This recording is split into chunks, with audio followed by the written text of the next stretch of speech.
following show contains adult content. It's not our intent to offend anyone, but we want to inform you that if you are a child under the age of 18 or get offended easily, this next show may not be for you.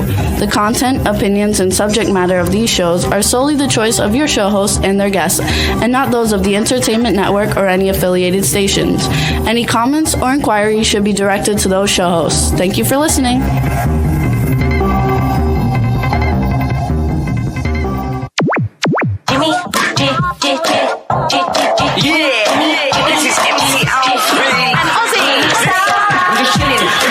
Sitting down and designing, where every man in my thinking, what are we gonna be wearing?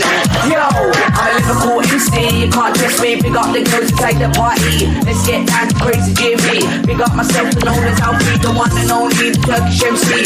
Always love the clothes of Jimmy. Bitch, I'm your wanna be, Jimmy Star, new celebrity. We'll take you out to Jimmy Star's. Hey ho, what's up everybody? Welcome to the Jimmy Star Show with Ron Russell. Bringing you the good times in music, fashion, pop culture, and entertainment. Hope everybody is doing well. We got a great show for you today. We have the fabulously Lee Thomas and Mark Loverush. Mark Loverush was on 2 weeks ago. This is his pop star husband. And Ashley Paul coming on. And then our second guest is a great actor, director, writer, William Mark McCullough. And it's going to be a lot of fun. Before we get started, let's say hi to everybody. Starting off with my cool, outrageous man about town co-host, Ron Russell. And Astro. There you go. Hey, Astro. Say hi to everybody. It's the most precious thing on the planet. What's up, chat room? We have people starting to show up in the chat room. Hey, Cindy Lady Lake. Hey, Dawn Hinton. How you guys doing? Going to be a lot of fun today. Dawn Hinton says she watched Robert Lasardo's movie American Trash. It came out yesterday, and we had him on last week. She said it's a great movie. So good. Thanks, Dawn, for letting us know. And say hi for a second, Ron. Hi. For a second. I'm going to turn it down. Hot in here. Hi for a second. You told me to say hi for a second, so I'm saying hi for a second. So, you guys, we saw a really cool TV series. It's only 6 episodes. It was on Netflix, and it stars Nicole Kidman. It's called The Perfect Couple, and I liked it a lot. Ron kind of liked it, but I liked it a lot. It was really good, so I recommend everybody seeing it. That plot has been done so many times. Agatha Christie did it. Everybody has done that plot. As Jimmy says, how many stories are there only? There's only 35 plots. There's only 35 stories that you can do in a movie. So we've done all 35 a million times over and over again. We just change it from a Western to an outer space to a past time. You know, it's the same script. We just keep changing it around. I don't know what we're going to do with entertainment anymore. It's difficult. Trying to be unique, different, and give you, the audience, something new for you to think about and say, wow, what's going to happen next? Most people out there know what's going to happen next because they've seen it so many times. I am in preparation for my movie that I'm only going to shoot maybe in the winter, maybe February, but I'm preparing now, where I play a vampire. I star in this movie, so I have to carry this movie. I want my character to be interesting, frightening, fierce, but not ugly. And I'm playing it totally different than anybody who's ever played a vampire. Why? Because I'm a gay vampire who has a daughter. And I'm teaching my daughter how to be a vampire. So I take her to this enchanted world where everybody are witches and ghouls. And it's a wonderful script. It's almost like The Wizard of Oz has gone vampire. Written by a terrific actress as well as writer, Ming Ballard. She wrote it. And Jennifer James is directing it. So it's got to be a hit movie. It's difficult to get a movie out that we have not seen several times before. So they're saying that they love your shirt. Oh, yeah, my Flash Gordon shirt. Jimmy made this especially for me. It's a Jimmy Star, and he knows how much I love Buster Crabbe and Flash Gordon. I grew up loving Buster Crabbe. I wanted to be Flash Gordon when I was a little kid, and I wanted to be Buster Crabbe. You gotta love it. It's going to be fun. So yes, everybody, things are really fun on the movie front. Some good announcements. Hopefully, will come in the next couple of weeks. But we did get one announcement that the teaser trailer for Clown Motel 3 is coming out on October 4th. So we'll make sure when it comes out to play it for everybody. And Wait, Motel 3 is coming out October? the teaser trailer. Oh, the teaser trailer. For No, you know what happened, folks? I have the allergy sinus thing again. And I don't know what happens, but like it's water goes in my ears. From where it comes, I don't know. And I don't hear well. And that's what it is. My right ear right now, I hear my own voice in it, and it is irritating. You ever have that happen? anyway, Allergies here in the desert are not to be believed. We have the San Bernardino fires. Thousands and thousands of acres are burning currently. And the wind is blowing all the ash and smoke into Palm Springs. So with allergy, like my throat is burning, my nose burns. yeah, you can't open the door. You can't open anything you can't open because the smoke comes in and it kills you. And we're a long way away, so the people that are right next to it are really got to be So going through it's really not bad an easy stuff. situation. California is not as healthy as people say it is. Not at all. But that's it for Clown Motel 3. The trailer's going to be coming out. We have some other cool movie news that's moving forward. We can't announce it yet, but it's looking good. And we also have Halloween Hotness coming up October 19th, you guys. It's Halloween-Hotness.com. They got lots of great celebrities that are going to be there. It's for St. Jude's. So if you go to Halloween-Hotness.com, if you can't go to the event, you can still donate on the website. And the masquerade will be 1920s flappers and gangsters. So that'll be fun. Yeah, it's going to be a fun one. We're going to enjoy it. It's always a fun night because there's celebrities there. There's people we know there. There's great food and drinking in the tent, and the penthouse is beautiful. So we're out of doors in the air. We're not cooped up at some studio. I love it. We go every year. Absolutely. And thank you very much for making me, Jimmy, a special guest. We were commercialized or advertised as going to the ball as special guests. Yeah, it's going to be fun. It's quite an honor for St. Jude to do that. And thank you, BJ, right? It's BJ and Brian Sykoff. BJ, who's coming on next week. BJ Right. Mezek and Brian Sykoff are in charge Right. of Thank you Halloween guys for doing that. We're also a sponsor, you guys. The Jimmy Star Show with Ron Russell is a sponsor of the event. And so we'll be up on the red carpet backdrop and everything. We'll have our logo and everything. You know, our country, with all the bullshit that it does, that we're so wonderful and we're so great and make America great again. What was so great about it? Because poor people didn't have medical. St. Jude doesn't charge anyone for their child if their child is ill. You bring it to St. Jude and you get medical attention for free.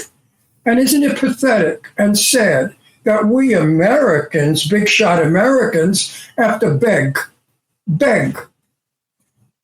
ordinary people to give us a little money to support these children when they throw billions of dollars to other countries? That's right. They're giving billions away, billions and billions of dollars that could have gone to St. Jude to help these children that have cancer, amputees, all kinds of things. It's sad. Think of the parents that don't have a traditional child, a perfectly normal child. Think of how it is to live with a child that's blind, sick, crippled. It's hell. And when you don't have any money, you worry where you're going to get the money from to help your child. Anyway. America, shame on you that you don't take care of children. Yes, all that. And everybody in that bullshit election crap in that thing last night, what was that debate, nobody mentioned the children to take care of them. Nobody mentioned how they were going to get thousands, millions and millions of dollars to give to St. Jude. Anyway, it's important, you guys. It is an important cause. We support it every year. This will be our 4th or 5th year sponsoring the event. I think it's going to be a lot of fun. Next week we have BJ Mezek coming on. We'll talk about the event, tell you what Right, and celebrities are I'm coming. blessed to have had 2 children who were perfect. They're very perfect children. My children, by the way, are 48 and 55. So when I talk about my children, don't think I'm talking about kids. I'm talking about old broads. Yeah, actually, your kids are like our demographic. Basically, our demographic is like 40 to 60-year-old people is who listens to us. So your children are in our demographic. People say to me, how old are you? I say 50. Oh, how old's your daughter? 55. Oh, well, there's a little trouble there with the math, but we want to thank, too, I don't know if Bee's in the chat room. I didn't see her, but thanks everybody who always tunes in every week. Oh, it's Bee in the chat room? I don't think she's in there yet. I'm not sure she is. Oh, Bee, when you come in, I want to thank you for offering to call Audi in Germany for my part for my car.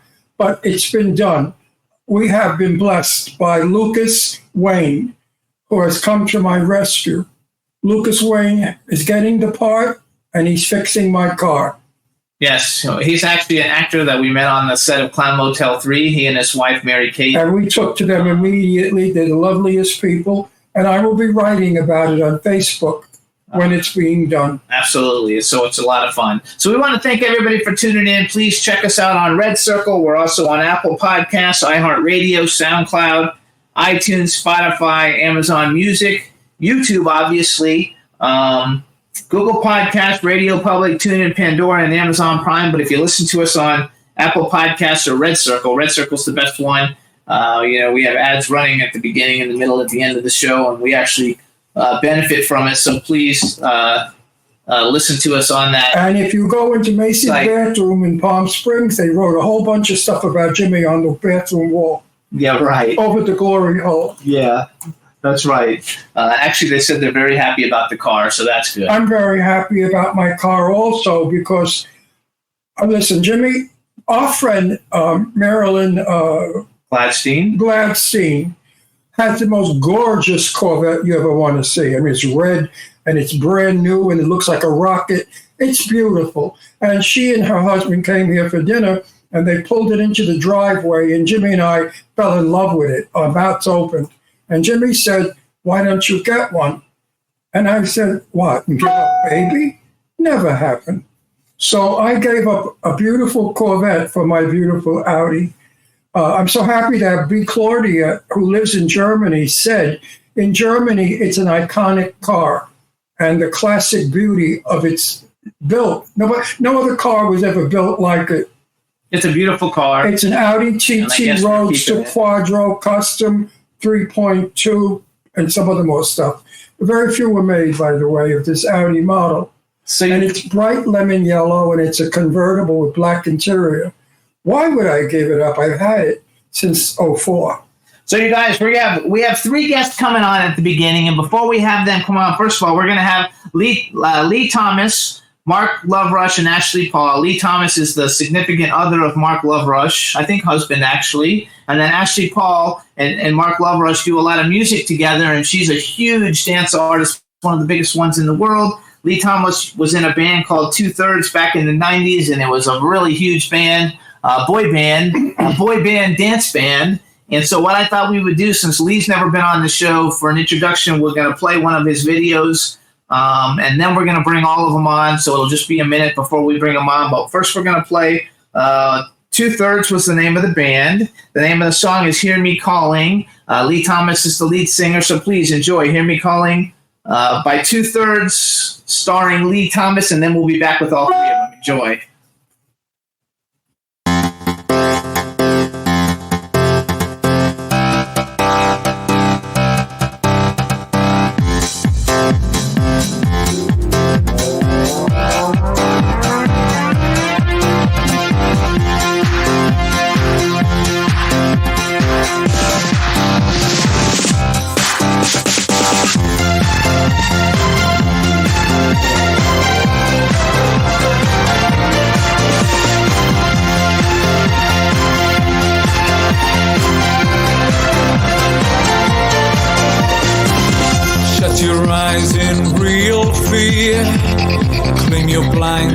holding back the tears. Close your ears in disgust. Claim your death when you've had enough. Sticks and stones may break my bones. Tell another lie. All sorts of names will cause me pain. I can hear you cry. Hear me calling. Silent screaming, silent crying. Hear me calling. Hear me calling. Louder thinking, louder feelings. Hear me calling. Bite your tongue in disbelief. Claim you're dumb, then you seek relief. Axe your mind in sorrow. Claim you're dead today, tomorrow. Sticks and stones may break my bones. Tell another lie. All sorts of names will cause me pain. I can hear you cry. Hear me calling. Silent screaming, silent crying. Hear me calling. Hear me calling. Louder thinking, louder feelings. Hear me calling. Hear me calling. Silent screaming, silent crying. Hear me calling. Hear me calling. Louder thinking, louder feelings. Hear me calling.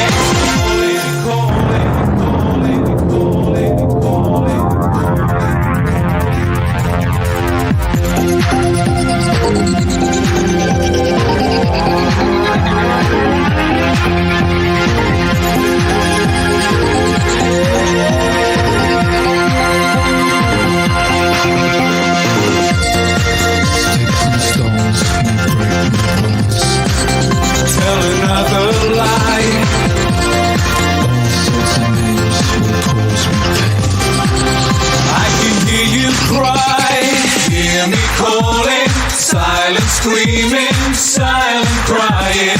Hear me calling. Hear me calling.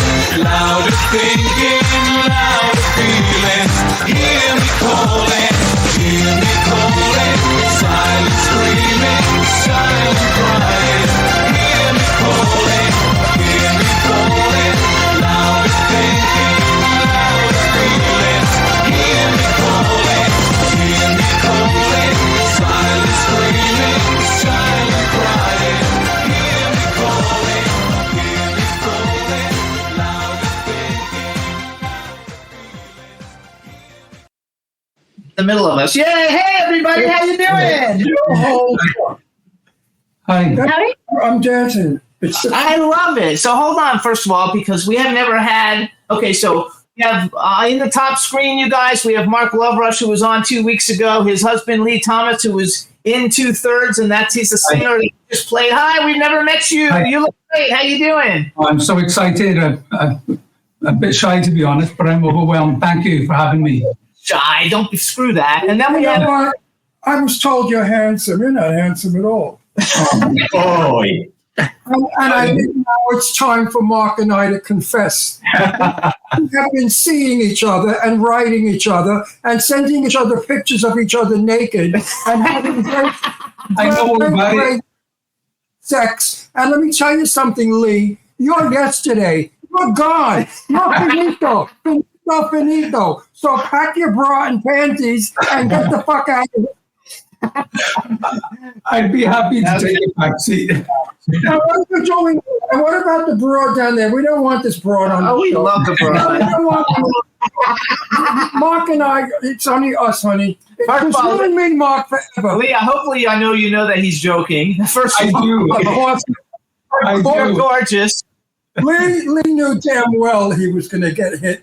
Lee, you're adorable. And I could see why Mark loves you. And you guys. But I'm sorry, he loves me more. You know why? I'm 84 years old. And he's fascinated that I could still get it up. You guys, we have Ashley Paul on the bottom screen. Ashley Paul, superstar, super sexy blonde. Super sexy, superstar, singer, dance artist, you guys. One of the biggest dance artists in the planet. So we're happy to have you back, Ashley. Welcome back. Let's go to Lee, though, just for a minute, since we've never. Oh, I'd love to go to Lee. Lee on the show. First of all, you guys, we got a lot of first going on. First of all, I'm a huge. Let me finish. No, I have to say something. For everyone out there, I want you to know that I don't cheat. I'm not interested in Lee. I do it as a joke. Although, if I were single and I met him in a park, I might jump into a bush with him for 20 minutes. So you guys, I'm happy with that. There's a lot of first. We can hear you. Go ahead. What happened? Ashley, we can't hear you, Ashley. Can't hear you. I already hear you. Can hear me? Oh, now I can hear you. Now I can hear you. So what were you going to say? I was going to say that it is nice to meet you, Lee.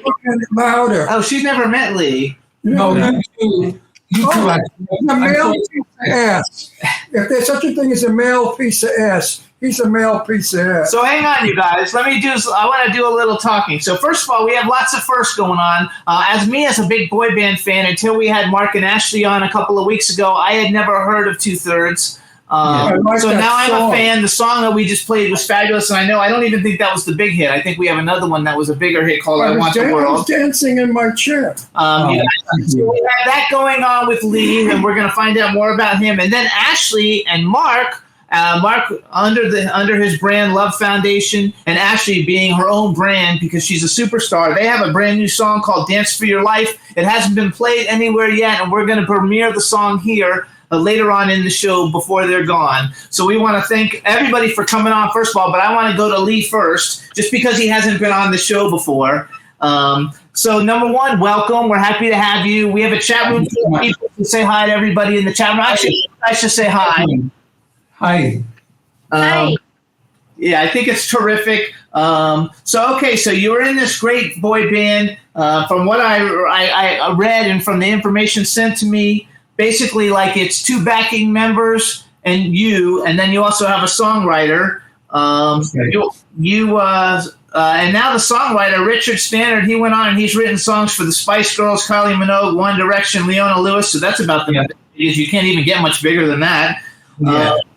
And you obviously don't have a problem performing because you supported East 17, who I love. Actually, I have an old T-shirt I bought in a flea market when I was in England of an East 17 T-shirt from the 90s. I'm a big boy band fan. People give a shit about they do. T-shirt. They do give a They really care about. They give a shit about it. It's the topic. He bought a T-shirt in England of East 17, who was a huge band that he performed with. Yes, it's in storage actually. So also you got to you've also performed with Take That, one of the hugest boy bands, 2 Unlimited, Eternal, Boyzone, Erasure, Brand New Heavies, EYC, Mariah Carey, East 17. I'm trying to give everybody an idea. He's like Ashley. He's performing with the biggest stars on the planet at that time. They weren't anybody any bigger. But look, they're no big deal. I could put Lee and Mark. I could put Mark on the map. All we have to do is a naked love video and put it on YouTube and all those other things. Pornhub. We would get trillions and trillions and trillions of views, and we would be internationally famous. Especially I'm sure there's some ugly. when I stand up with an erection, people applaud. Everybody out there, this is all in fun. So I'm really doing this. Did you hear what he said? Which brings me to my next question. You two have been together for many, many years. 23. Oh, look at that in sync. They said it at the same time. Do you ever get tired of bawling each other? No, it's all about spontaneous. I tell you, can I be open? Yes. Yeah, of course. We very rarely, I don't think we ever make love, so to speak, in a bed. It's anywhere but the bed. They don't make love in the bed ever. They always make love. So what kind of places do you like public restrooms and department stores and shit? Well, I wouldn't say never.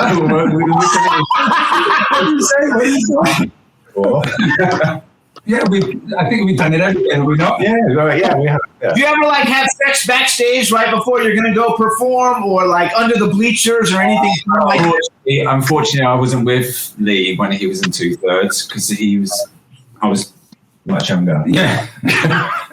Which is hilarious. I'm like a dog. I have sex everywhere. So wait a second. So real quick, though, going back to 2/3, because we're gonna have to. I want to bring Ashley into this conversation also. But so I think that somebody sent me something that says you're writing a book. Are you writing a book about like when you were a pop star, or what's your book about? It is from when I first went to London. I literally went from living in hostels or homeless to literally then being signed to Sony, and it's about. Instead of it being scenes, it's like, instead of it being chapters, it's being scenes. So I feel I could write those better just to give an accurate account of different times of when I was in the band. Some are hard to believe. So like, I think they'd be a good read, you know. Oh, I think Jimmy, he used to go out with Rupert Everett. Oh, really? He used to date Rupert Everett. You know him. My best friend's wedding. Oh, sure. Rupert Everett. He's cute. Who dated Rupert Everett? He did. I did. When I heard he was hung like a mule. I wouldn't say that, no. I know some guys in I won't say who, but a pretty famous actor who I know from New York City in the Village had sex with him a couple of times. And they said he was very sexy. And we should try to get him on the show. And very hung. So I don't know what He's definitely cute. I don't know what he called hung. Maybe he calls 11 inches hung. Well, no. I call 11 inches okay. Let's go for more.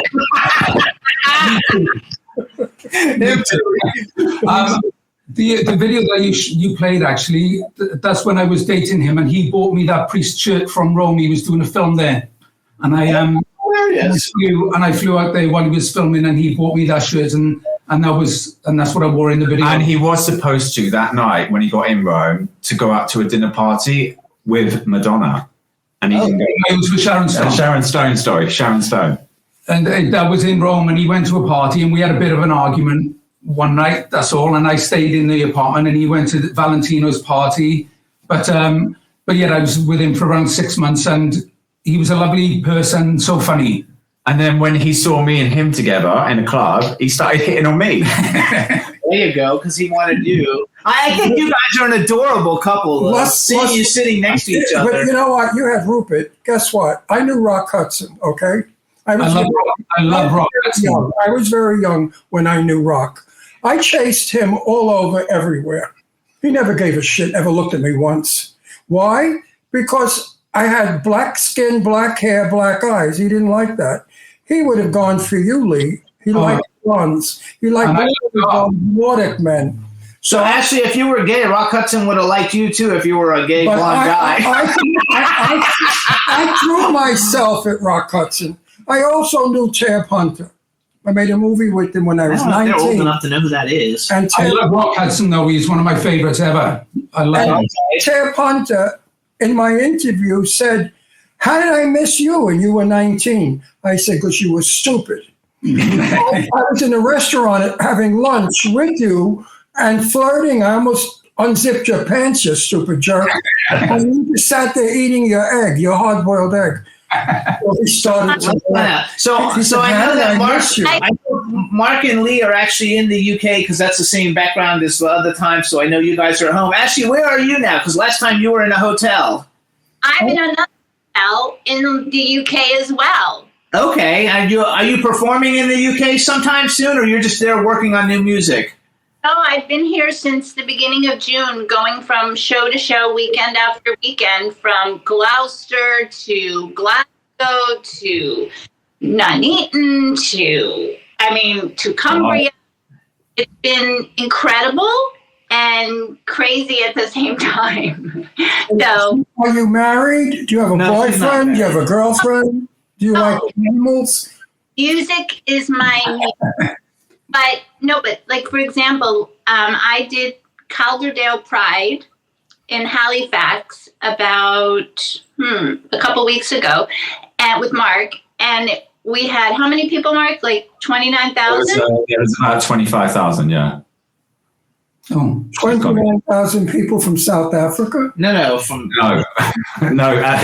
the as the audience. In the audience she performed a show. Her and Mark did a show. She performed. Did she have her clothes on? Yes, she had her. She did have her clothes on, but as I said, since I'm trying to bring her into our gay world, by the way. She is, though. She performs at all the prides. I know that, but honey, this show is tough for you. It's like working with dogs, you know. When you work with animals, you don't give a shit about the blonde.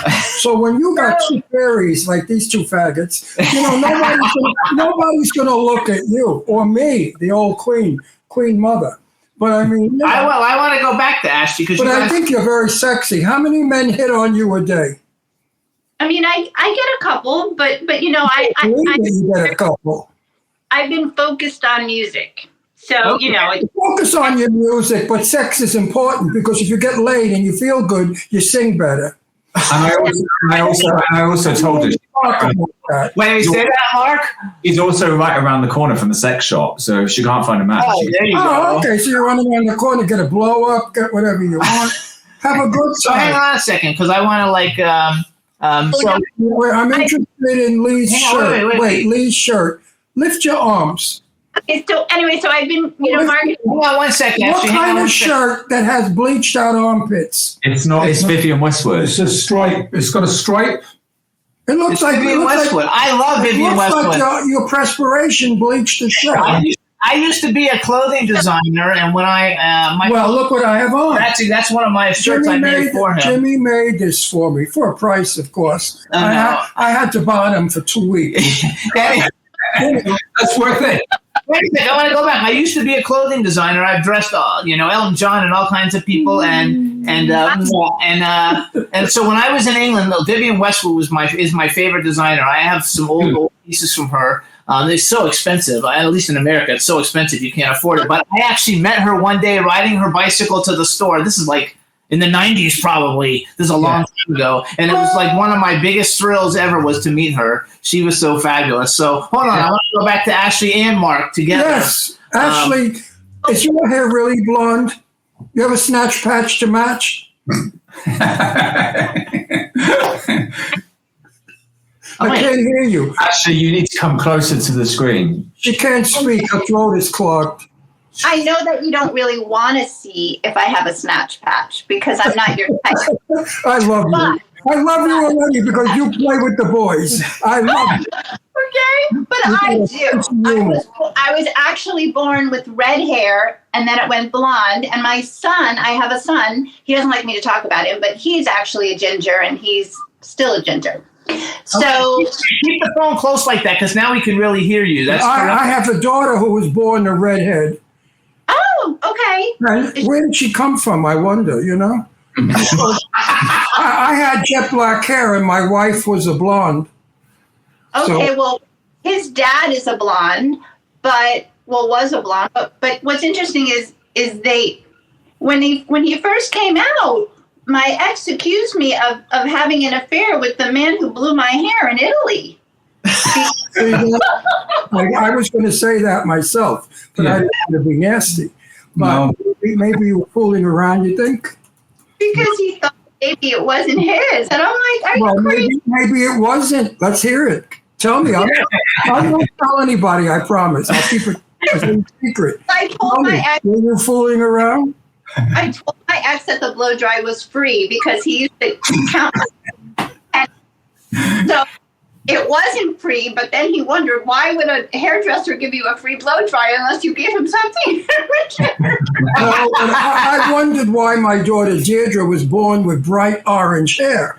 And then my mother said that her aunt in Italy had bright orange hair. So we're Northern Italians. So the Northern Italians have a history of orange hair. So I have a question that'll encompass everybody then. So Ashley, you and Mark have been working together for a while, and you've had all kinds of hit singles with Mark, and Mark is married to Lee. How come you haven't met Lee before? She's going to meet him on Sunday. Okay.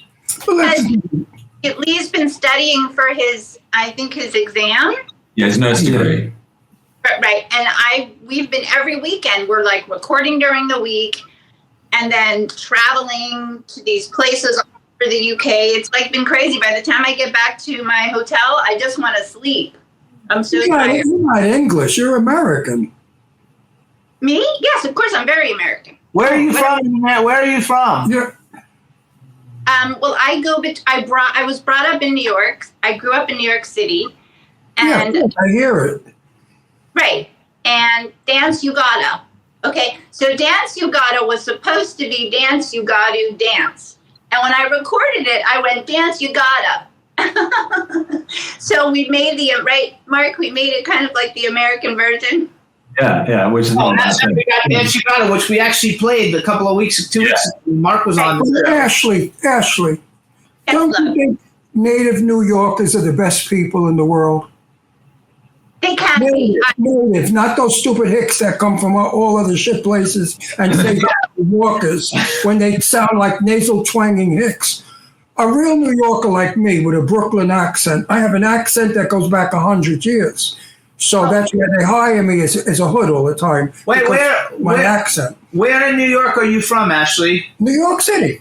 I grew up in New York City. I grew up on 2 places. I grew up in the Upper West Side and the Upper East, like 65th and 2nd. And then Why you're a slick chick. I'm not. I knew you were a slick chick. 79th and Broadway. Now answer me a question, Ashley. Hyde Park. What are you working with Mark? How sorry are you going to be that he's gay? Last time. I know that. But wouldn't it be nice if he was straight and you could have a weekend with him in the bushes? No, I love it. Have a weekend with him in the bushes. He'd never come out of the bushes. He never would. Don't worry, Lee's not going to get jealous. I know. Said to Mark, what about Lee? He'd say, Lee who? I love you. You know why? You got a great sense of humor. You take this shit. I love it. Listen, when I come to England, which we do, I might be filming there. If we don't have dinner, I'm never speaking to you again. Oh, no, we would that would absolutely be love And have a crazy night out and drink a lot of that wonderful beer that I love. We got to get you What guys. is that beer? The brown beer, the dark stout. Guinness. Stout. No, Isn't it stout? Ale. my It's very dark. It's almost syrupy. Yeah. So it's a beer. Yeah. What we really need to do, is forget about the beer. No. Nobody It's cares about the beer. interesting. Educate the stupid people that watch our show. Hello. No, seriously, I don't mean that, guys. Okay. People have to learn how to take a joke. When I was in England, my friend James Jessup took me to a tavern that was a couple of 100 years old. My head hit the ceiling. That's how low it was. People were short then. And the guy there brewed a beer that was almost like syrup. It was the most delicious beer I've ever had in my life. I had one glass and I couldn't walk to the car. Yeah, it's very strong. Strong ain't the word. Yeah. It was like everybody in that bar had me, but what could I do? I was drunk. What we need to do is get Ashley to have a show here where you come to perform with her, and Lee just tags along. And then we can all hang out here in California someplace, which would be a lot of fun. I love that. It's not fun anymore. It used to be, but not anymore. Fun is now, New York is back. No, not really. New York's not fun anymore either. I don't know where in America is fun. We used to be a fun country, but not anymore. I did love New York. We love New York. Really uptight. Nobody can take a joke. These woke people, every fucking thing you say is crazy and wrong. It's gotten nuts. They're taking away all our freedom. Wait, say that again, Ashley? What do you think about Las Vegas? Don't you think it's fun in Las Vegas? It's fun to visit. I wouldn't want to live there in Las Vegas.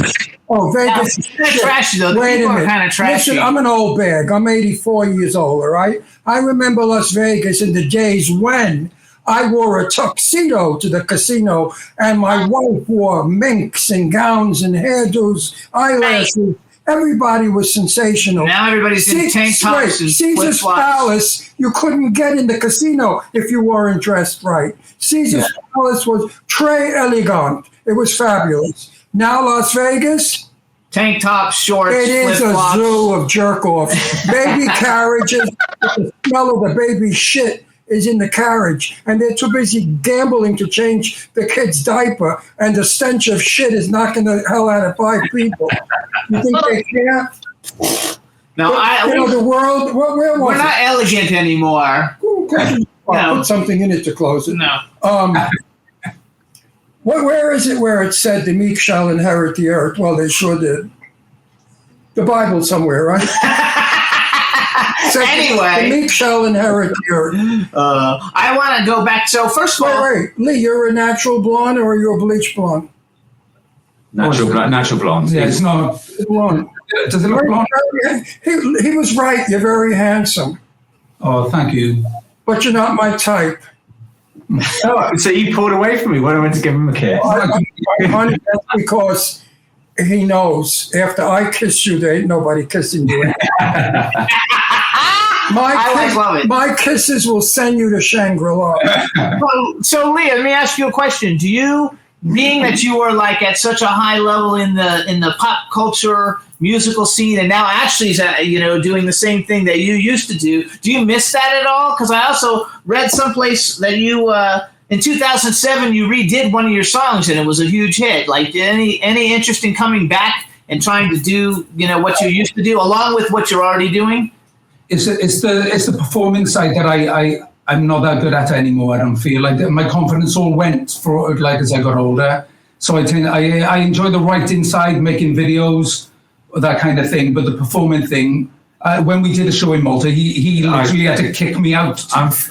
Unfortunately, Jimmy and Ron, when he left the band, Tom Watkins, who had E17, Bros, Pet Shop Boys, and all that lot, he signed such a bad contract. So when he left the band, Tom Watkins would own anything he wrote for 10 years. Well, until the contract ended. So because he hadn't been in the public figure or performing and stuff and all that, he kind of lost his mojo or confidence, and then it kind of it never really got back. You have to get over that and come back and do it again, because then you guys could actually do shows. You could open up and Ashley could perform, and you guys could probably sell a lot of tickets for that. And I think that you're very cute. I don't think you'd have a problem. The videos were fun. How dare you?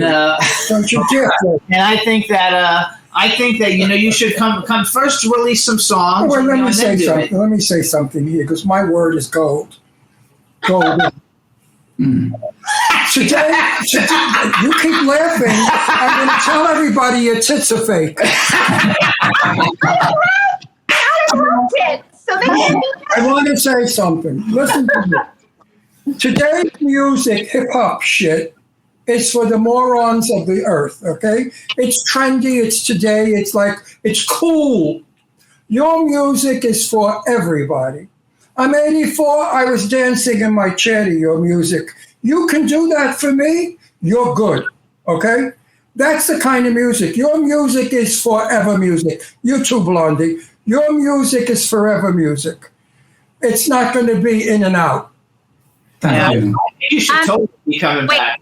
What coming back? They never left. Listen, music belongs to everybody. No, but he hasn't recorded in 20 years. That's because he's actually he does make records in his room, but he just never really releases them. No, you are releasing. Okay, go back, Ashley. Wait, I want to say something because I'm pissed off. I know Johnny Mantis. You guys don't even know who Johnny. I know Johnny Mantis. I checked him out. I told him about. I love Johnny Mantis.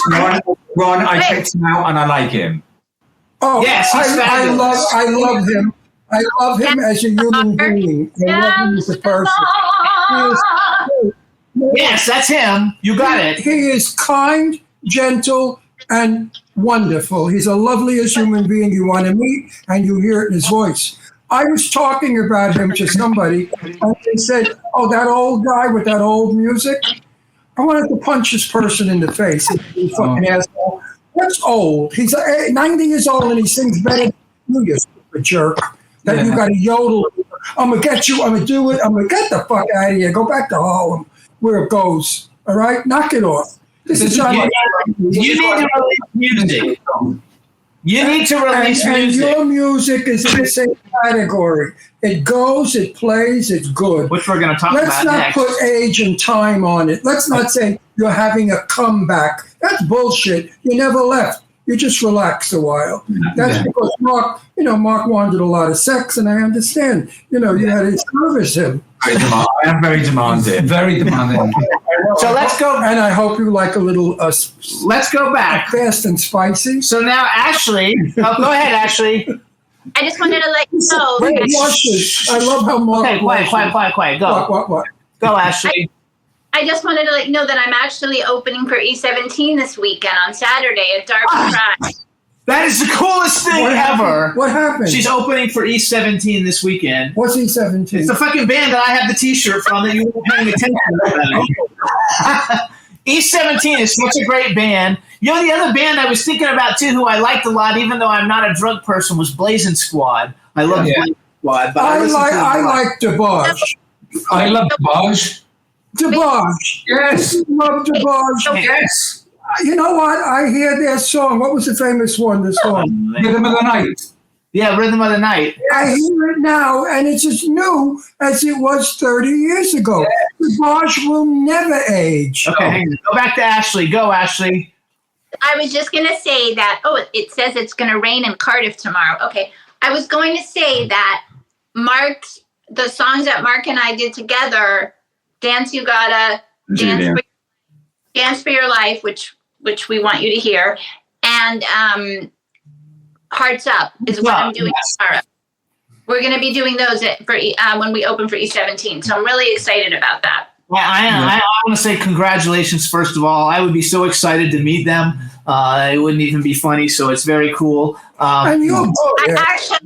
I'm very excited to meet them, actually. We'll see what happens. I would be too. Good for you, though. You deserve it. I mean, you're a hit maker. You guys are making hit songs. So let's talk about this new song that nobody's really heard. The name of the song is Dance for Your Life. It's with you and Love Foundation, which Mark is half of. So Mark, you haven't talked too much. Tell us a little about the song. Jimmy, Julian's watching the show right now. Hey, Julian, what's up? Hey, Julian's the other half of Love Foundation, right? Yeah. What's up, Julian? We'll bring you on too one time. Is he cute also? Is he cute? He's cute. He's cute. Gay or straight? And straight. That's good. That's good variety. No, bring him on so I could make him gay. I'd love to bring that straight guys in. I love it. Gay Trey. I love Gay Trey. I remember telling you last week that a couple of weeks ago, Dance for Your Life was with the Bootleg Boys. So there's a bit of history. So basically, it was the last tune played at the London gay clubs every night in the clubs. So I asked permission for the guys to do the track, use the music, and then Ashley and Lucas wrote a brand new top line on it. And we got an amazing remix from Stonebridge coming next week. He's going to be playing on Sirius XM and everything. So, and it's out next Friday. And so people really haven't heard it yet, but we're going to hear it. No, only from Ashley performing it. That's right, only from Ashley performing. Go ahead, Ashley. No, I was just going to say, for Stonebridge doing the remix and then it getting on the BPM channel on Sirius, for me, that's like, I'm sure for Mark's probably had songs on Sirius before, but Hearts Up was on Sirius, but it's such an incredible privilege to me, and it's like one of those once in a lifetime things that you want to achieve as an artist, to get on Sirius Radio. It's like such a big deal for me. So congratulations with that. You have a very good speaking voice. You enunciate, and that's going to show in your singing. Because some singers, it's like they have a load in their mouth. You can't hear anything they're saying. Well, darling, I was a singer, actor, dancer in my day. So there we go. Yeah, you went to the performing arts school in New York, and right? also the New York accent. You have a little bit of it. I do. I love it. It's heaven to my ears. So hang on, you guys. So here's what we're out going to here do. in California, you could puke. You know how they talk? They all sound like faggots. All the straight guys, they say, "Oh, I shot her beaver." What the hell is shooting a beaver? You know, this guy said in New York City, shot her beaver. beat the shit out of you. Right? So hang on, guys. Here's what we're going I saw her pussy is what we said. Here's what we're going to do. The name of the song is Dance for Your Life. So Juan, please get the Dance for Your Life song ready. Ashley, we're going to let you introduce it. So you introduce the song, and then we're going to play it for everybody. You hang on. And as soon as the song is over, we'll play it again. But Ashley, you introduce it, then Juan, you play it. It's Dance for Your Life. Go ahead, Ashley. Here is Dance for Your Life by Love Foundation, Ashley Paul, and Lucas Marks, and the Bootleg Boys. Hope you love it.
Dance for Your Life by Ashley Paul, Love Foundation, and who are the other people again? I forgot. I'm sorry.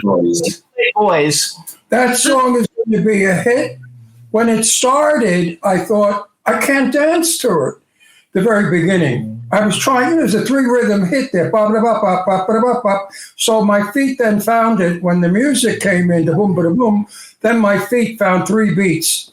But the kids today don't dance like I do. The kids today do all this gyro shit where they jump around and they kick. So, they'll be able to jump around a lot. And so you need that kind of music to dance today. Yeah. For me, at 84 in a club, I would prefer to do a slow grind with you, Mark. But, you know, if I... Ashley wants to go. She's raising her hand. Go, Ashley. You're very good. You're excellent. Okay. I just want to say that one of the inspirational parts about this track, can you hear me? Yes. Yeah.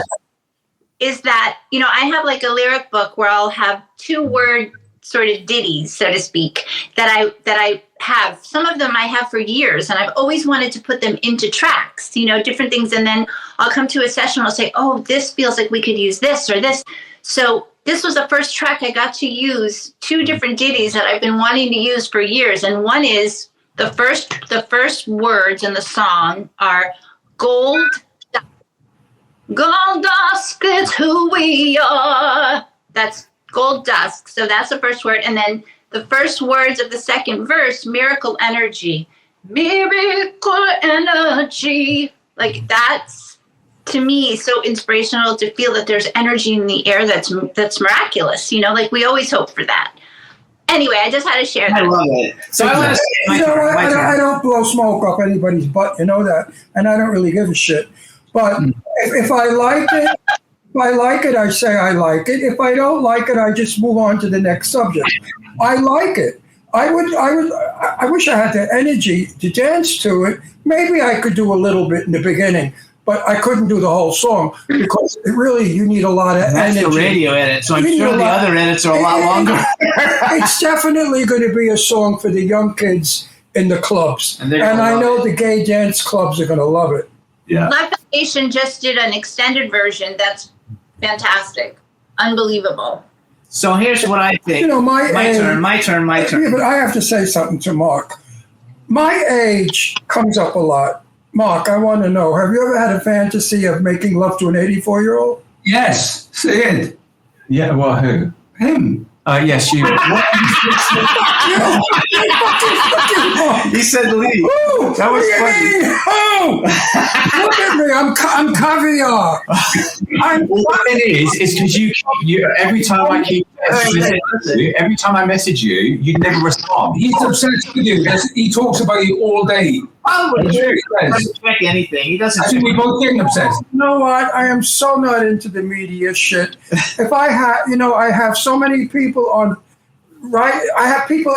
It's like my head is exploding from people asking. Anyway, go back. It's my turn to talk. Okay, so first of all, about the song, you guys, Dance for Your Life. So I don't know. I'm sure I asked you this before because I know Mark sent a message about it. But my favorite group of dance music, who's the biggest group when I was in that age group, was Expose. Yeah. And one of the singers of Expose, her name is Joya Bruno. She's a doll. We love her. She's had huge hits as a solo artist. She did Free to Be, which was on the, what's that gay TV show that everybody likes so much? I forgot.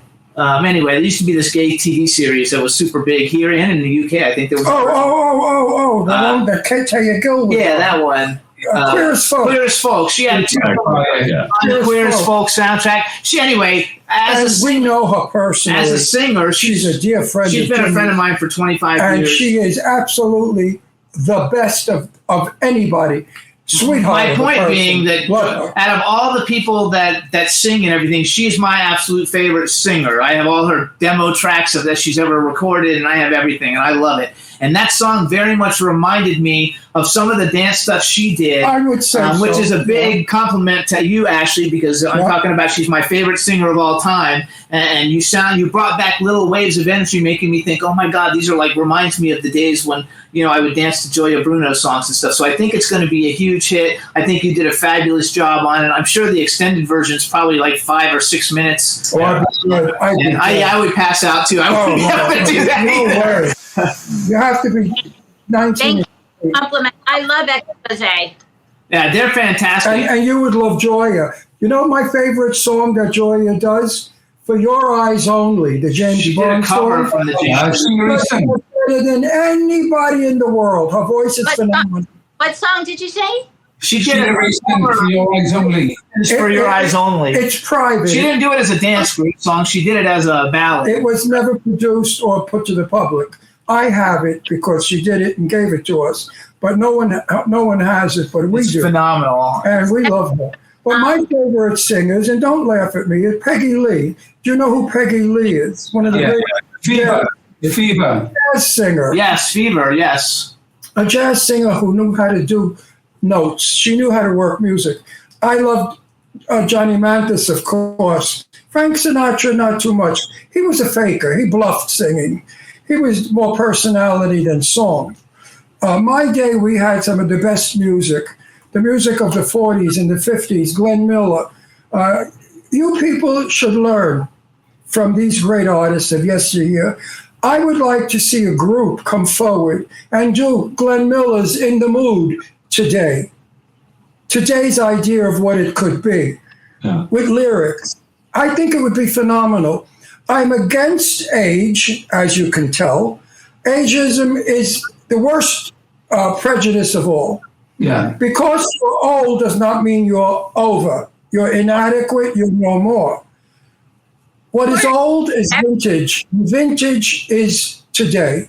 So hang on, we got to go back because we only. And that's why I like your music, because your music, it's timeless. That's what I'm looking for. So I want to go back timeless. to Lee for a minute. So Lee, Mark said you've been writing songs. I think that you should release a song as a single. It's so easy to release stuff nowadays. You could do it with no problem. Take some new pictures, because I actually think the picture of you right here on the TV set, you look phenomenal. Take a picture of yourself, put out a single. If you're afraid to perform for a little while, we can ease into it, but start generating interest, and then you guys could actually perform together.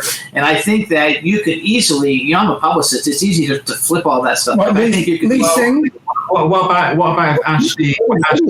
Yes. That was Lee? That was Lee. What do you think? Why do you think we played it? He looked 18. It was when he was 18. Oh. What about if Ashley and Lee do a duet? I would love it if Ashley and Lee did a duet. I think that they could do a duet and it would be phenomenal. They both got great voices. Ashley, you have a very powerful voice. Yeah, she's a powerhouse. You know why your voice is powerful? Because you walked in the streets of Manhattan talking to a friend, and you had to be louder than the bus and cabs. Yeah. Trust me, that works. So now, Ashley, tell everybody, where are you performing with opening for East 17? Where is it this weekend? What about Endless Love, Lee? We could do Endless Love. Yeah, that's a good one. That's a beautiful song. So now, would you turn that into a dance version? I was actually thinking about making it done in a dance. But I was actually thinking about doing an original song, like a bit like a 2/3 kind of. Beautiful. You can do both. I mean, it's easy enough. You guys are all working together already. Tell me, what are the hot clubs in London? Where would I go? If I went to London and I wanted to go to hot clubs, like years ago we had that broad, what was her name? The woman that owned all the discos. The famous woman, Burton's wife, Richard Burton. Sybil. What was it? Sybil's, right. Getting in that joint was like a nightmare because they didn't know us in England. Studio 54, we got in easily. So I told them at the door that we get into Studio 54, and he very politely said with his heavy English accent, "We don't give a fuck." So I turned around and left and went and had myself a meal. Yeah. McDonald's. That's so British as well. I was with my daughter. So I said, let's go to McDonald's. Yeah. Oh my God. McDonald's is one of the best restaurants. Don't laugh. McDonald's in the UK is delicious. I love McDonald's. But I did not eat at McDonald's, I have to be honest. My daughter was not happy with the food. I don't care what I say, but in the UK, the fish sandwich is very good. I don't have an educated palate. I wouldn't know. 30 years ago when I went with, my daughter was 16, and I took her to London for her 16th birthday. And my daughter didn't like the food. She said it's bland. It doesn't taste like Italian or American. So she wanted McDonald's. I don't eat that shit. But I took her to McDonald's because she wanted it. So I want to go back. Ashley, so where are you opening? We're opening for at Derby Pride, which is in Derby. Okay. Well, I didn't get it. Do it slowly and clearly. Derby Pride. Derby Pride. And where would that be? Derby? In Derby. United Kingdom. Yeah, but Derby's a big place. Where? 2 hours. People want to go. Give us the Markeaton Pride. Markeaton Park, sorry. Markeaton Park. All right, you guys, so Derby Pride, if you're in the UK, because, like, our show was like number 4 podcast in the UK. In the UK. Like recently. So we have a big UK audience, so we want you guys to go support Ashley Paul. opening for E17. It's a big deal. It's a lot of fun. You want to listen to her other songs. Hearts Up is when we first had her on the show. It's a phenomenal song. I forgot the name of the song we played 2 weeks ago. What was that one? Oh, You Gotta. Dance You Gotta. That's right. It's a great one. And now the new song, Dance for Your Life, which comes out Friday. Is that when you said? Next Friday. Yeah. Okay, you guys. Because I really will be in London. I'm in a movie coming up in a couple of months. We were filming Portugal and Germany. So when I'm not on the set, when I have 3 days, I'm going to Italy and England. I want to see some friends of mine in England and some family in general. Jimmy, can Lee maybe be in your movie? Oh, no. Be in the movie. No. He's making a movie about boy bands. I know. You can't just ask like that. What about you being in the movie? You know, all you Him, yeah. please put me in, I'll get you in. No, we're doing a horror movie about a werewolf, and half the cast is going to be boy band members from famous boy bands. Right, and you're a boy band. And so I can't get over you. You were a cutie when you were 19. He didn't even know that was you. I didn't know it was you. I bet you every faggot in London used to cruise and chase you. They did. I missed that tooth. I used to have a chipped tooth. No, you were definitely gay trade. So you guys, listen, you guys, follow our stars here on Instagram. Ashley is official _Ashley, and Ashley has an E in it, so ASHLEY _Paul. Mark is Mark Loverush 79, and her boobs are real. And Thomas is at Thomas 8685, and everybody, we're gonna get Thomas to record a song. He's gonna do a duet and a solo single. And then we'll have him come back on so we can promote it, because it's a lot of fun having you guys on. We really appreciate the fact that you guys play along. I have got to say, this is one of my favorite shows. Whenever Mark comes on, and now all of you, I get happy. Sometimes I'm bored, like, oh, I don't give a shit who's coming on. All they're going to do is talk about how wonderful they are and what they got going. You know, that's like a commercial. Don't use our show as a commercial. We're not a commercial. We're a talk show. And you guys, I love you. All of you guys. I don't know you, but I love you both. You, I don't know so much, Lee. I love you a little bit. Mark, I love you a lot. And Mark, I'm just learning to love. But these shows make me happy because we have over 5 million people who watch us every week. Oh, that's true. And we have 4.5 billion downloads. No, 1.2 billion. Whatever, downloads. So we're pretty popular. Yeah. And it's got to be for what reason? What reason is we're a real show. Yeah. We're not full of bullshit artists or phonies. We just like to have fun. That's it. And I love you. I love all. Thanks, Ashley. I love all three of you for playing along with me. And again, for my television viewing audience, I do not cheat. And I really, in so much as I would love to have had sex with these guys years ago when I was single, but I didn't. But, you know, you keep it in your pants, all right? And you just go on. Yeah. But it's all fun, Mark, and I think you're adorable. You look like Errol Flynn, you son of a bitch. He does. He does. He's so handsome and so hot and so adorable. I mean, I love him as a friend, as a buddy. Actually, you know who you look like, Lee? I forgot his name now, but the guy who played Dr. Cullen in the Twilight movies, you look just like him. No, Lee looks like my friend's son. It's Peter. I forgot. He used to be married to... He looks like Stella Stevens' son, Andy Stevens. Oh, he looks like him too, Andrew Stevens. We had him, but you look more like Mark, the guy who played Dr. Cullen in all the Twilight movies. I know. You look like Andrew Stevens. And actually, you're just hot.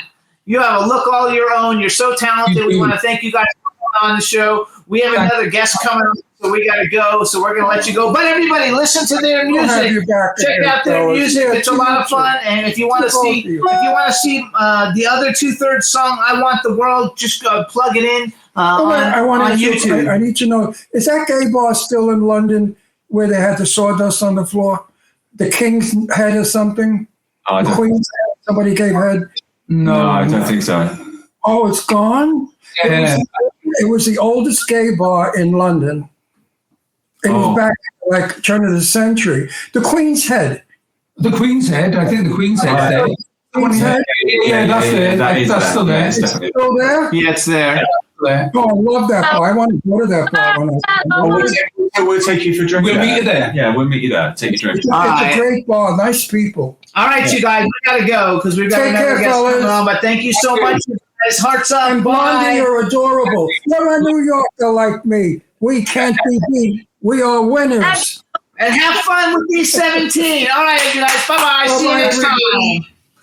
Yay. Aren't they fabulous? I love these guys. I love those guys. I was so happy that they were on. Oh, no, they're very cool. They're They're a lot of fun. sports and fun and good looking and talented, terrific fellas. And the blonde is adorable.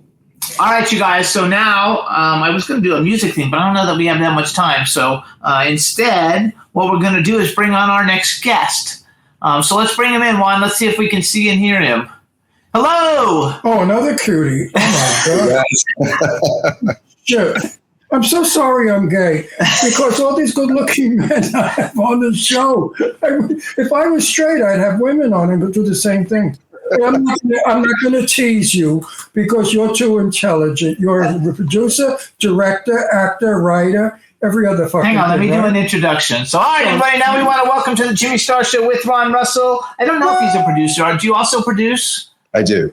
All right, so we He's got everything. director, actor, producer, and writer William Mark McCullough. How do you do? And nice to have you, and welcome to the show. And he Thank also you, makes your hearts beat. Yeah, You does. are so handsome.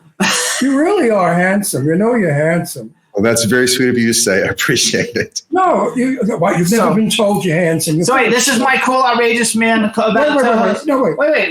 No. You've never been told. Oh, he knows he's handsome. No, I hate when people do that. People tell me all the time I'm handsome, and I say yes. Now what? Now what's the next thing?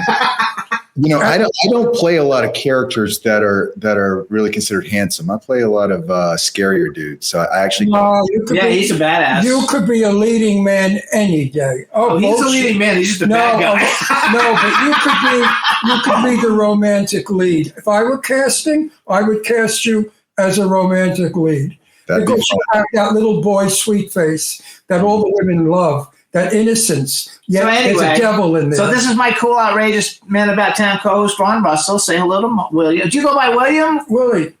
I go by Mark in real life. Okay, Mark. Okay. Mark. So you guys, his IMDb is William Mark Good-looking McCullough. When you want to Irishman. look up, That's because he's Irish. I don't know. If he's, Irish how do you know he's McCullough. Irish? Irish? Are you Irish? Of course. Yes. Okay. course Me he's too. Irish. I'm Irish too. So Irish men are very good looking. And some of the women, look at the women are beautiful too. I mean, we've had Maureen O'Hara, one of the most beautiful Irish actresses in the world. so hold on. We have a chat room full of people. Say hi to everybody in the chat room. Hi guys. I'm so excited to be here. It's very exciting. Well, I'll tell you. Hang on. I'm going to hit you. I want to talk. I want to punch him. We're married. We fight all the time. If I punch Don't him, will worry. everybody be upset? Yes, they'll be upset. Well, It's my well, turn to talk. You don't know anything about him, and so I have to tell my little story. So, He's good looking. Who needs to know more? So you guys, I was actually going through Instagram. So I'm friends with Jennifer Goodwin, and I actually helped launch their Indiegogo campaign for The Unseen. And so I was just looking through Instagram, and I saw your picture, and then I saw you were in her film, and then I saw that you've been in a whole bunch of cool things. And so I was like, I'm going to see if this guy wants to come on the show because we have a 6 degrees of separation. And you have a very interesting story. And I don't know if the story is actually true, but I want to talk about it before we talk about all your other stuff. So you were, first of all, you're from Savannah, Georgia, which is a great place, Savannah. We almost moved there. We went looking at houses there. And we have friends that live there now. Oh, I love Savannah. We work a lot in Atlanta because I'm a producer also, so we do a lot of stuff. And in we were Atlanta. there in August when it was sweating and hot, and I didn't mind. Oh, I love Savannah. Why are you not living in Savannah anymore? No, I was in LA for a long time. Oh, LA is disgusting. Yeah, well, I kept booking jobs in Atlanta, and I thought, why am I living in LA? I could just live in Savannah. Why couldn't you get work in Atlanta? No, he does. You're not listening to what he said. He just said, I'm living in Savannah now. He you're moved back in Savannah. Good for you. It's beautiful there. Oh, I it's love such it a there. beautiful place. It is so charming. So you guys, and so he artistic. went to college. Beautiful. He got a political science degree from Mercer, which is a fucking good school, which means you're freaking smart. Then he got a law degree at American university. So you were a lawyer and you were into politics. And then I think I read, maybe this was on a Wikipedia or something, that you were in you were in Nicaragua and you had a terrible car accident. And after all of the healing, you decided to change careers and you became an actor. So like, kind of how did that whole acting thing come up? Because that's a big stretch going from politics to acting. Well, you know what happened to me? No, it's not. Look at performances we saw last night in the debate. The best performances of any actor in the world was done last night in the debate. So go ahead, tell us how you did it. So I was studying political theory in college, and I had to take an art class, and acting was the only thing available. And I wasn't excited about it at all. And I took the class and just fell in love with acting. So I ended up getting an acting degree. But unfortunately, I think this is true with a lot of programs in college. I didn't learn anything about how to get a job as an actor. I mean, literally. And so I graduated. I'm like, well, what do I do now? And so to buy some time, I was like, I'll go to law school. I like DC, and I thought I liked politics. I realized I like political philosophy. I don't really like politics. And so yeah, I went to school in DC and graduated. And a few months after, I was working a little bit. And a few months after that, like I said, I went to Nicaragua, got in a bad car accident, and I spent about 5 weeks in the hospital there. And it just made me think about life, because I was telling people I wasn't happy, doing the legal path, but you kind of get caught up in that, that fallacy of sunken costs, right? You've done so much, you spent so much money, you might as well keep going. And had I not gotten that accident, I'd probably be sitting in some office somewhere hating my life. But I literally, when I healed up enough, I went back to DC, quit my job, and I moved to LA and started what I lovingly call my ramen noodle years, where I didn't know anything, didn't know anybody, didn't know what I was doing. Years is hilarious. Yeah. I love it. So how long were you in LA before you moved back? I guess you made a name for yourself a little bit, or no? Yeah, I started working. Well, I spent years doing stupid stuff, right? Like the same stupid stuff almost every actor does. And luckily, I eventually found a working actor to teach me what I actually needed to know. And I found a producer who kind of mentored me. But I was there struggling for like 10 years. And then once I started, getting some traction, taking off, my dad had gotten sick. So I came back to Savannah just to spend some time with him. And being here, I realized, God, the way that the industry is now with self-tapes. Oh, yeah, definitely. I just finished a TV show 2 weeks ago in LA. I did a movie in New Mexico, and I work all over the world. No, but Atlanta is the happy. Atlanta is the place to go right look now. At what's his name studio. What's his name? Tyler Perry. Tyler. Look at Tyler's studio. Jesus Christ, it's a city. Right. No, we want to work. We're going to work in Atlanta. I have a couple of films that we may bring to Atlanta that I'm in. I'm dying to work in Atlanta. I love Atlanta. We have very good friends in Atlanta. They live in the rich town. What's Buckhead. it? Buckhead. Oh, yeah. I don't know if that's town. It was back in the day, but that's I don't know. Where all the multi-million-dollar homes are, and they have a phenomenal house. But advice to you, don't pigeonhole yourself as playing the bad guy. You are so nice looking and friendly looking and trustworthy. You could play you could play a priest, you could play a romantic lead, you could play a pirate. You are very, very, I know, I'm in the business 64 years, okay? I know all the actors, Jimmy will tell you, from Betty Davis down the line to Jane Russell, my best friend, okay? So I've been in Hollywood forever, and I know what works, and I see it, and I hear it. My face, when I was young, was dark with black hair and black eyebrows. I could only play a Puerto Rican, a murderer, a killer, because they wanted blonde, blue-eyed Americana men. You have that wonderful, washed look that they can create. Take the beard off, you're a boy. Put the beard on, you're a villain. You have such versatility in your look. Do it. Don't let your agent pigeonhole you in like me. They only get me for my New York accent to play a soprano, a wise guy, all right? My career never went any place because what are you going to do with a dark guinea, all right? You can't. What are you going to do with a dark Italian? You put them in the same shit. take it from me. Don't just play bad guys. You're gonna Actually, though, in the chat room, they're saying you make a really fucking hot bad guy. No, wait a minute. I didn't say don't play a bad guy, but don't become a character actor who is only known to play a bad guy because the money's not there. I would play that I get cast in. This better looking than Ryan, whatever it is, Ryan Gosling. You got Sure. Ryan Gosling beat. Mm-hmm. Yeah. What were you going to say? I said, I love acting. And so for me, I will play anything that's fun. In my experience, what I've booked has been what I've booked. There's a lot of scary dudes. But you're right. Villains, in TV, villains die in 1 to 3 episodes, generally speaking. So definitely working on it a little bit. And we always get cast as a guy with a gun. Well, we get beaten up. Not anymore. At my age, they don't beat me up anymore. But in my younger years, they used to shoot me, kill me, throw me off of bridges, do everything rotten to me. I just died in a movie a couple of weeks ago I was in. And I said to Jimmy, I don't want to die in a movie anymore. I really don't, because it's the end of the film. Mm-hmm. You can't get hired again if they do a sequel. So hang on, let's brag a little for him. So guys, first of all, here's some of the TV shows you would have seen Mark on.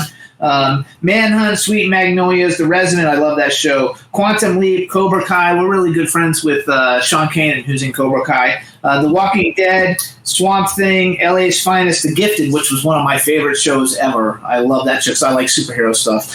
Some of the great movies you guys have seen him in. Hillbilly Elegy with Ron Howard, directed film with Glenn Close and Amy Adams. American Made with Tom Cruise, Domhnall Gleeson. Jesse Plemons, John Arsenal with Nicolas Cage, John Cusack, Jonathan Check's a good friend of ours, Adrian Grenier, Logan Lucky with Channing Tatum, Riley Keough, and Katie Holmes. He just finished a film called Final Hour with Eric Roberts, who's been on the show. The Unseen, which is why I invited him in the first place, with R.J. Mitt, Christian Stoddy, Rebecca Kennedy, and Jennifer Goodman. The Walk with Malcolm McDowell, who's been on the show, Terrence Howard, Sally Kirkland, and Jeremy Piven. Sally Kirkland. How is Sally doing? Anybody hear from her? I don't know. I heard she was pretty sick. The Devil Below with Will Pound, Alpha Trevette, and Tom Proctor have both been on the show. And actually, Tom was a client. I'm a publicist. He was my client back in the day. Murder RX with Naomi Grossman, who's been on the show. An LA Minute with Gabrielle Byrne. Patient 7 with Michael Ironside, who I love. Free State of Jones with Matthew McConaughey and Kerry Russell. You work plenty. So he's working a lot, you guys, and he has a song, a movie that a lot of people have watched because I've gotten messages called On the Run. I think it's on Tubi. Mm-hmm. Yeah, just premiered, I think, 2 or 3 weeks ago. We're going to play the trailer for that in a minute. Now, in every one of those movies, were you the heavy? Most of them. Mm-hmm. I noticed your picture on. I think it's on IMDb, and it looks like a Sons of Anarchy picture. Is that from On the Run? I think that's from On the Run. Yeah, and On the Run. So you're like a motorcycle guy. Yeah. It fits you though. You look like you should have been from that picture. You look like you should have been in Sons of Anarchy. Which was how tall are you? 6 feet. Perfect. What's your weight? Like 190. No, I'm doing it because Jimmy is casting quite a few movies. I'm going to talk to Jimmy about you because I think there's something for you. I just got in the werewolf movie. Yeah, I got a couple big things. I think there's a part for you in the werewolf movie to get you away from playing a heavy. Sure. You'd be playing something entirely different. I think you'd be good for the part. Yeah, I can make you not a heavy in something. And you're the right height and weight. Yeah, you look great and everything. No, you have to be. So what are your right height and weight. What are your favorite? First of all, out of all the things. Oh, by the way, I don't bullshit. If I say something, it's the truth. Believe me. So let's go back. If you actually, I usually ask this question at the end, but it'll give me a little bit to know a little bit more about you. Give me like a bucket list. You've already worked in films with some really huge people, male and female. They could be living or dead that you would like to work with. Are we there already? No, we're not there, but I want to learn more about him by asking this question. Male and female actor that you could have worked with, if you could work with them, they could be living or dead. And if you could have ever been in any movie that's ever been made, what movie would you have liked to have been in? The movie would be Die Hard because it's my favorite movie of all time. Awesome. Good movie, Die Hard. And you would want to be Bruce Willis's role. Good. or Hans Gruber. Either way, I'm cool. He fixed that guy. No. See, you could have done Bruce's part. Yeah. I would love to have done a film with Philip Seymour Hoffman. I could watch that dude read a phone book. I thought he was so amazing. Great actor. Yeah, I was so heartbroken when he passed away. But I got to say, I have been so fortunate to work with so many actors that I loved as a little kid. When I was working on American Made with Cruise, I remember sitting and playing with him. And of course, he flies every scene. When you see him flying in a movie, he's really flying. And we're in this big C-134 Vietnam era plane. And it's just him and me and the DP. And we take off. And I look over and I think to myself, if you told the 8-year-old me that one day I'd be riding in a plane with Maverick piloting, I would have thought you're insane. It was so crazy. And there's a lot of actors that for me, they're not necessarily a huge deal to the population at large, but they're massive to me, like Michael Ironside. Like my dad loved Scanners. Like he loved it. And so I saw that 100 times, right? And then as a little kid, I loved Troopers and Starship Troopers. Yeah, so many things. He's so hang on, wait, let him finish. So I saw the first season of Cobra Kai, right? And as a kid, I loved The Karate Kid. And I called my agents up and I was like, look, I don't care if it's one word, get me on that show. And so they eventually got me on one episode, a little small role. But I got to work with Ralph Macchio, which again, for most people, we like Ralph. It was amazing. I interviewed Ralphie. He's nice. Yeah, he's such a sweetheart. I remember the first, the scene ends with us kind of getting ready to do a fight. And I'm supposed to be like the bad guy. And they call cut. And the director looks over and he's like, Mark, could you not have that big smile? I was like, dude, I'm sorry. This is just like, smile in this moment. So I've been very, very lucky. I loved Nicolas Cage as a kid.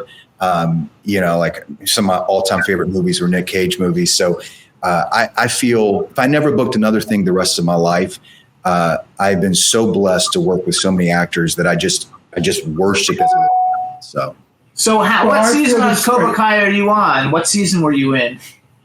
I think it's not this season. I was in the last episode of last season. Oh, okay. Are you on? Yeah. Now you don't mean the last season, like the 6 that they just gave us. You mean the actual full season? Right, the last full season. Are you one of the bad guys in the truck? Like when I'm the guy who's peeing in the truck. Yeah, that's hilarious. I knew that exactly. Oh my gosh, good for you though, because it's a great show. I mean, it was the #1 show in the world, so being on any episode is a big deal. Go ahead. Okay, let's talk about actors being fans of other actors. Mm-hmm. As a young fella in my teens, I was madly, totally, completely in love with Sophia Loren. Mm-hmm. I thought she was the most gorgeous woman I have ever seen. Well, at 19, I was in a movie with her. Okay, and I got to meet her and I got to kiss her. She kissed me actually on the cheek. So dreams come true. Now, Jane Russell, who I thought was the sexiest, most beautiful woman in the world, I was madly in love with. I became best friends with for 30 years. Wow. We used to hang out at each other's houses. We went out together. We went to dinner. We went on dates. So you see, we actors, we all have somebody that we look up to. Mm-hmm. And you're lucky, to have met those people. I met some of the people you've met. Mm-hmm. I think it's phenomenal. Like I have my actual person that a lot of people don't think is a big deal anymore, but for me it was such a big deal because I'm an 80s kid. So for like me, my ideal interview to get on the show is Molly Ringwald because I'm a huge Breakfast Club, Pretty in Pink. Molly Ringwald. So for him, it's no big deal. No, because she was in the business for a minute. She's worked every day for 30 years. Where? You just don't see anything. Anyway, Molly Ringwald for me would be like the biggest. I want to ask if we could get him. I want to ask William. Are you married? I am not. Oh. Oh wow. Wait a second. Hang on. I have a daughter. Don't laugh. If you saw her, you'd drop dead. I'm sure she's beautiful. She looks like Grace Kelly or Michelle Pfeiffer. She was first runner-up in Miss America Teen. She was Miss New York. She was Miss Long Island, and she hated every minute of it. She was one of New York's top models and quit. And I said, Leslie, why did you quit? She said, I can't stand the vanity of it and people touching me. She's an Italian girl who cooks, takes care of her home, and is lovely. But she's an old maid. He's young. Ron's 84. We're married. Ron's 84. I'm not marrying him. My daughter. I know, but your daughter might be a little bit older than him. How old are you? I bet he's only like 40. Are you over 35 50? or Are you 40? over 50? No, I'm not. He's like 35, right? Or 40. Whatever. It's like He doesn't want to give his age away. It's not good, though, to give your age anyway. Do you like older women? I have a girlfriend, so it's all good. Okay. Now, Sorry to your girlfriend, but I'm always pushing my daughter. She's stuck on one of these days. so one thing that's cool, I think, about what you've done is a few of the things, even if you only got to do an episode like Cobra Kai, these are like some of the biggest things, like The Walking Dead. Like, so when The Walking Dead first came out and it wasn't as big of a show as it is, we had everybody from the show on the show. We've been around for 17 years. So this podcast has been We're the around for longest 17 years. podcast that's been. We're one of the first ones. And I want ever. to tell you right now, we have 5 million viewers every year. Every week. Every week. And we just celebrated our 1.25 billion downloads. 1.25 billion downloads. Wow. So your mug is going to go all over the world. Yeah, everybody's going to love it, and hopefully we're going to hopefully some people are going to contact you for jobs. Willie, say what you want to say because this is the best commercial you'll ever do. So you guys can follow him on Instagram. It's William Mark McCullough. No, you need to. I need to punch you in the face. Stop. I need to hit you so hard that you respect me. No, stop. Oh, wait a minute, Willie. He can't tell people we need to do his commercial, not him. We are doing. I want him to commercial. tell people where they could reach you for work. On Instagram, that's where I got him. No, don't you have an agent? Sure. I have a couple of agents. You can go to IMDb Pro and find my. There you go. That's the way you do it. You don't get that information out to 5 million people. Fucking crazy people. What, his agent? Him. So 5 million people. Let the agent earn his money. No, he's easy to find. So I want to go back. So you're on The Walking Dead, Cobra Kai. What else? Like some of these things. I'm not sure. I didn't even know there was a Sweet Magnolias TV show. Did you ever get to meet Sean Kanan? Yeah, he likes him. Don't you? Sean Kanan played Mike Barnes in Cobra Kai. I believe he's the one. Oh no. I just worked with Ralph. Okay. Yes. Sean wasn't the one who lost his car. That's right. Okay. He steals the bus or something. Okay. Anyway, we should introduce you. You'd like him. He's a cool guy. And he's in the last season that the 6 episodes they just did, but he was actually the star of Karate Kid 3. Oh, cool. He's also on Bold and the Beautiful. Yeah, now they brought him back on Bold and the Beautiful. He's been on it for 30 years. It's very cool. So basically, then did you take? Because you're always a heavy guy. Like, did you have to take like fighting lessons or things that like make you be a bad guy? Like, because you have to fight a lot, probably, right? I haven't seen all of your work, so I don't know if you have to fight or you're just a mean guy with mouth and you don't ever have to actually. Do you have an Irish temper? I used to have a very, very bad temper. So, the meat today was. What's that? The Irish people are very hot-tempered. But, now I live a very chill, drama-free life. But, yeah, when I was younger, I grew up in a trailer park and there was a lot of rough and tumble days. So I just pull from what I experienced. How was it working on Hillbilly Elegy? Because it's such a cool film, and with the way the world is going right now, I have actually not seen it, but I've read all kinds of things about it. You're the first person I know that's actually been in it. But how was that for you, just in general, working with all those superstars? It was amazing. I did the audition by tape the way I always do, and I went to Atlanta for the callback. When you go to a callback, you don't know what you're going to expect when you walk in that door. And I walked in, and it was just Ron Howard sitting on the other side of the table. And he stands up and he walks around the table and shakes my hand and says, "Thanks for driving up from Savannah," which no director had ever done that when I, went to a callback. And he was as nice as you would imagine that Opie could be. I mean, it was just amazing. The other thing that was very interesting about working with Ron Howard, I've worked on a lot of projects and I have never had rehearsals, like real rehearsals ahead of time. And I went up to Atlanta a month before we began shooting. And it was just Ron Howard, Glenn Close, Amy Adams, me, the other actors. and we just rehearsed the scenes with no crew, no camera. Yeah. Table reading. No, he's saying an actual rehearsal. Oh, it wasn't a table reading? What's that? It wasn't a table reading. No. It was actually on set doing rehearsals. Doing the scene. Mm-hmm. I've never been at work. I've never worked on anything that does Jimmy that. will Awesome. tell, when Jimmy makes a contract for me, in my contract it states that I get a rehearsal. I don't do a movie without a rehearsal because you have to learn where you're going and what you're doing and how it plays. Mm-hmm. I don't like filming today because they shoot it and use it. Mm-hmm. And if you fuck it up, don't put my fuck up in your shot. They don't have a budget to do many, so I think it's cool that you get to do that. But just the fact, like Amy Adams is one of his favorite. Oh, I love Amy Adams. And Glenn Close is one of the finest actors that ever. These are brilliant. She's one of the finest actresses that I've ever lived. These people. I tell you, I met them at rehearsal, and they were both wonderful human beings. And when I showed up for the shoot, I didn't recognize Glenn Close. Like she looked, her makeup and hair. I just thought they had an extra that was coming in. And when I realized it was her, I was like, oh my God, this is amazing. Yeah, it was a joy. I had so much fun on that film. I love it. Well, you work with two great people. Maybe you learn something from them. How was Channing Tatum? If I work with fine actors, good actors, mm-hmm. I learn something.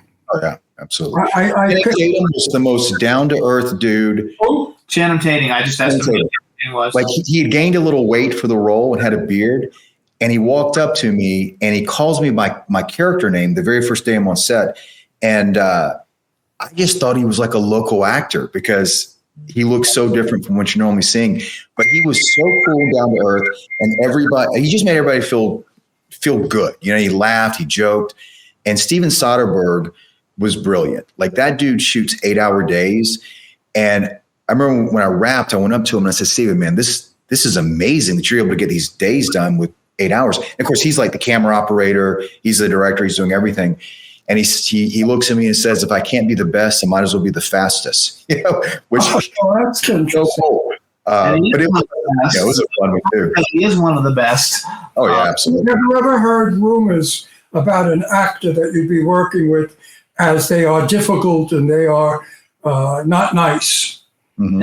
And then they turn out, Eric Roberts, who we've worked with, you know who he is, Eric Roberts. You did a movie with him. Oh, you did it with him. Eric is a wonderful actor, fine actor. And his sister is a bitch on wheels. Nobody likes her in the business. Julia Roberts is very disliked. Mm. And Eric is the opposite. Eric is a sweetheart. He is the nicest. We got about 7 million plays when he came on our show. And I wonder how one comes out so sweet and nice, and another one comes out so stuck up and nasty. Hmm. I'm glad that Roberts, I have no idea about her, but Eric Roberts is cool. He's a doll. He's a doll of a guy. I met him on the set. We got along beautifully, and no problem. And I was warned. He's like his sister. He's temperamental. The only thing is he can't remember lines, so he's always using, which is okay. I use an earplug. I'm 84 years old. I can't remember when I took a last piss. Which one of all the different films that you're in, like, do you have one of them that is like the one that you were like enjoyed the most, or is your favorite one? I'm sure you like all of them because some of them are so huge. But do you have a favorite in all of them? I'd say that it's various aspects. So I think overall, it's really hard to beat the work I was able to do on American Made. I spent a month in Atlanta. Then we shot for almost a month down in South America, then a couple of weeks in New Orleans. And I'm playing, in the movie, I play Tom Cruise's co-pilot. But it was just, again, as a little kid, I just loved Tom Cruise. And getting to sitting the plane with him as he's, flying around. That was really cool. But I can say the movie that just came out on Tubi, On the Run, I was I used to only ride a motorcycle for a long time. And I was in a really bad motorcycle accident back in 2019 on my way to a film set. And so I'd not ridden since then. And in that movie, I play a motorcycle gang leader. So I got to ride again for the first time since the accident. So that was a lot of fun. Cool. But every movie, let me say every movie, 99% of the movies I've worked on, I've had a blast. I come from a family of hardworking people who do, hard jobs. A lot of the women in my family are maids. The men do construction work. So every day I wake up just feeling so grateful to do something that I love to do, that, to be honest, I do for free. I mean, I don't run around telling producers that, but I would. Don't ever say that. You'll get a million phone calls. One thing I want to say, though, about your career, because this show's been on for 17 years. I've only worked for free once. Mm-hmm. And that was because the person who made the film is one of my best buddies. Right. I don't literally work for free. I'm just saying, like, if you'd asked the 20-year-old me, hey, you're going to be in this huge TV show, this huge movie, but we can't pay you, I would have done it because I love acting. I just feel so fortunate. I do it if I like the person and their budget is crappy. And they say, Ron, could you come in, a gratis? One thing about you, though, is that you don't. So going down your IMDb, because every week I have to go down the IMDb of whoever's coming on the show. You're one of the very few actors that have been on this show, and we've had hundreds, 17 years. Thousands. A week. We've had many, many, many actors on the show. You're one of the very few actors that doesn't have, 10 or 15 really shitty movies that they made at the beginning. Like, you've really much almost started at the top. Which is very kudos to you. Congratulations. It's a really big I started with the best movies. It's now that I'm doing all the shitty movies. Yeah, they went in reverse. 65 years later, I'm in Clown Motel 3. So I'm in 5 clown fucking movies. So clown titles. So you guys, Mark has a movie. It's called On the Run. It's on Tubi right now. We're going to play the trailer. So Juan, get that trailer going. You introduce it for us, and then we'll play the trailer for everybody to check it out. Sure. It's a movie about a man, a motorcycle gang leader, who gets sent to prison because his best friend testifies against him. The best friend takes his daughter and raises her as his own. And when my character gets out of prison, he's going to find his daughter and get revenge. Get her back? Get her, yes. Get revenge. On the Run, everybody. Here's the trailer. Get revenge or get her back? Both. All right, guys. Here's On the So Run. you're a bad guy again. 15 years ago, I testified against someone that used to be my friend. It means they want witness protection. So, I got a really big opportunity with the band and in New York. I'm Haley's cousin. Got to connect. You can line up some shows. Maybe get us to open for someone big. You're not going. You're staying put. And that's that. I agree with your father. Glad you decided to show. Why do we always have to hang with our parents and their friends? Hey, sorry, I kept borrowing. What are you so worked up about? Paige found the patches. She doesn't know what that means. I just keep feeling like something bad's coming.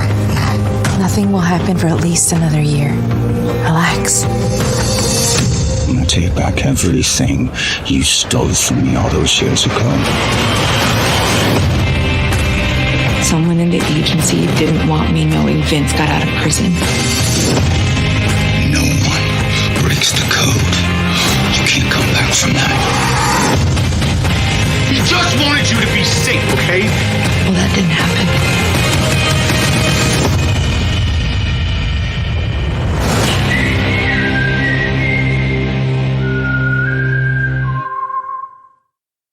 So Dawn in the chat room actually says the movie's Where were great. you in that She trailer? He's the guy in the beard. He's in there like I know, every but other they scene. didn't show you correctly.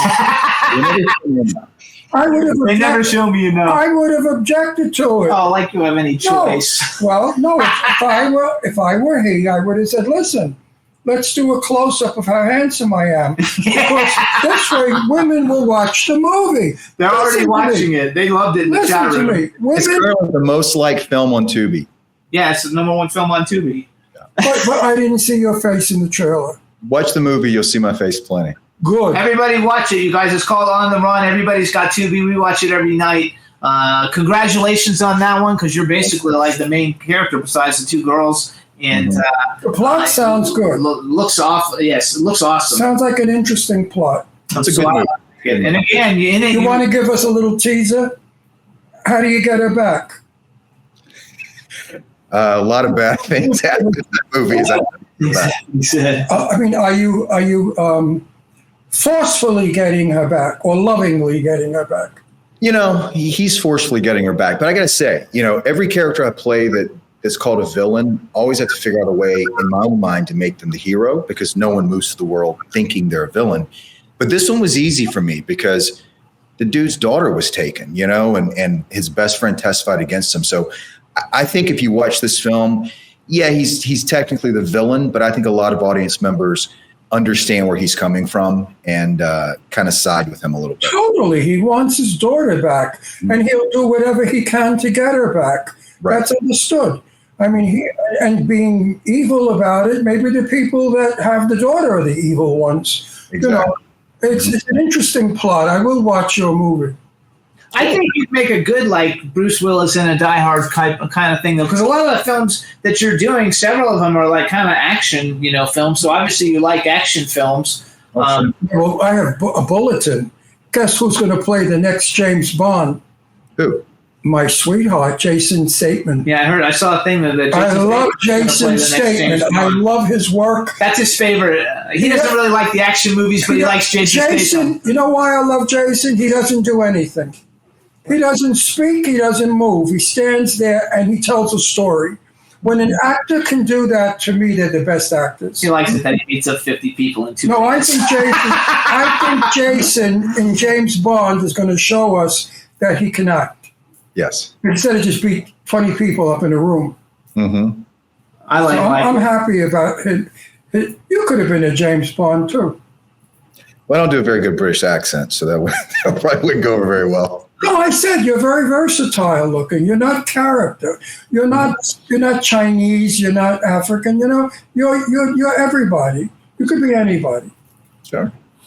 I think it's cool. So everybody, we want to make sure we see. First of all, follow Mark on Instagram. His Instagram is Mark McCullough. Is that how you pronounce it? Yes. McCullough. He's got this movie On the Run, which is on Tubi. How did you like moving back to Savannah? I guess you're around family, so you enjoy that. We have a friend who lives there. Bobby Eakes was a big soap opera star, and her husband's an actor. Do you know Bobby Eakes? I love about Savannah. Nobody gives a shit what you do for a living, right? I've got buddies that we go out and have drinks. They don't know that I'm an actor. I don't know what they do for a job. It's just, are you cool? Do you like hanging out? And I love that.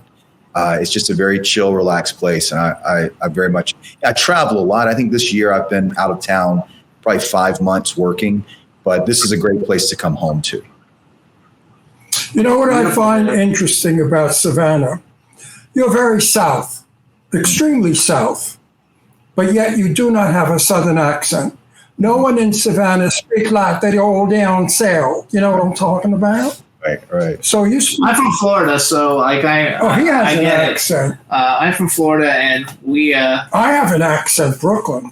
I have a production company. My accent. I have a production company that works out of Atlanta that I'm a part of, and we've got like a bunch of films that we're working on raising money for to shoot in actually Georgia. Mm-hmm. So hopefully we're going to be there sometime soon, and. So maybe he'll call on. So now I have your contact information. Plus, I do have this really big werewolf movie thing that's turning into a big movie deal. has a very large cast to be casted. Yes, so it's not like I've got an A-list director. It's not a 6-character movie. Yes, it's a good one. Many. Hopefully, we can get you in on some stuff. But either way, I want to say, number one, your career is phenomenal. You really haven't been doing it. I have a hunch about him. He's going to be big. I think you're going to be big. Even if you become the biggest villain, you're going to be big. I have a hunch about him. I'm always right. I did it with Bernadette Peters. I did it with quite a few celebrities when they were nothing. They were just starting. And I told him, you have it. He's got it. Whatever it is. He's telling you the truth, too. Like, a lot of, he met Bernadette Peters before anybody knew who she was. I met her in a fabric store in the village, and we were just chatting. And I said, and what do you do? She said, I want to be an actress. I'm a singer. I said, oh, you're a singer?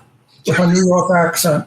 And her sister was there, and her sister said, oh, she's been singing since she's 5 years old. I said, oh, that's good. And then in talking to her, I said, you know what? You're going to be very famous. And years later, I went to see a movie in New York, Bluebeard, with Richard Burton. And coming out of the lobby, who was there but Bernadette and a fella? And I went up to her. I said, hey, Bernie, remember me? She looked at me, stared at me, and she said, yes, I do. I said, you're full of crap. You don't know who I am. She said, yes, I do. She said, I don't remember where it was, but we met. You told me I was going to be a famous star. Wow. I said, and you are. You're Broadway's baby. And she said, you were right. You did it. And I've done it with a few other people. He's actually been really good at there's it. a sense I For get. singers, too, he's gotten that where nobody's an hour really big. So, Lily it's a big McLeod is another genius of a performer, singer. And she's going to be sensational. She's starting to happen. You know, we know that. I know actors that I know so many actors who I know are never going to do it. They just are not it. They don't have anything that is interesting. They just are like people. And somebody comes along that has it. I never had it. You haven't. I never had it. I was a stand-up comic for 40 years. We got to go, so you got to end this. And as a stand-up, I had it. But in film, I never had it. Never. Well, guys, thank you for letting me be on here. It was a pleasure. It's so much fun. I think that you're terrific. Congratulations on all the stuff that you've got going and anything that you've got coming up. And everybody, please watch On the Run. Let's keep it #1 on Tubi. Check it out. And thank you so much for coming on the show. And everybody tuning in. We'll see you next week. Bye, everybody. Thank you. Thanks, Mark. Really. Bye-bye. Bye. Good can turn out to be so wrong. Yeah, we in the mix. Yeah, we in the mix. It's another episode. Here we go. The Jimmy Star Show with Ron Russell. Interviewing the hottest, newest, and truest of today's celebrities. Make sure to subscribe so you can get notified weekly. Jimmy Star, he's the king of cool. Ron Russell, he's a gorgeous dude. Chat room is live and you would be a fool not to vibe with us at the Jimmy Star Show with Ron Russell. Come watch it live on W4CY Radio. Miss some past episodes? Download on iTunes. The Jimmy Star Show with Ron Russell. It's the Jimmy Star Show with Ron Russell.